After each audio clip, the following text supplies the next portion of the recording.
Nakatakdang magsagawa ang mga paaralan sa buong bansa ng nationwide simultaneous city drill para masubukan at mapalakas ang kahandaan sa posibleng active attack. Yan ang ulat ni Floyd Brents.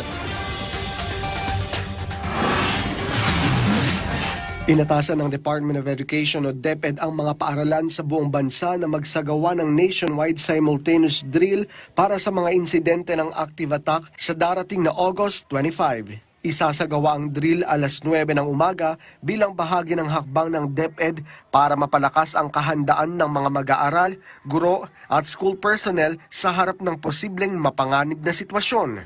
Layunin din ng aktibidad na masubukan ang kahandaan ng mga paaralan sa pagpapatupad ng mga protocol sa oras ng emergency, kabilang ang mga wastong paglikas at pakikipag-ugnayan sa mga kinaukulang otoridad. Ayon sa DepEd, dapat isagawa ang drill sa paraang angkop sa edad ng mga mag-aaral at hindi dapat magdulot ng trauma. Hinikayat din ang mga paaralan na palakasin ang kanilang contingency plans at tiyaking alam ng lahat kung ano ang dapat gawin sa oras ng emergency. Binigyan din na mahalagang maisama sa pagpaplano ang kapakanan at kaligtasan ng mga mag-aaral, lalo na ng mga bata at mga may espesyal na pangangailangan. Samantala, ang mga paaralang nakapagsagawa na ng kaparehong drill ay hindi na kailangang ulitin ito, pero kailangan pa rin magsumite ng kinakailangang dokumentasyon sa DepEd. Sa pamamagitan ng simultaneous drill, umaasa ang DepEd na mas mapapalakas ang kamalayan at kahandaan ng mga paaralan sa pagharap sa anumang banta sa kaligtasan ng school community.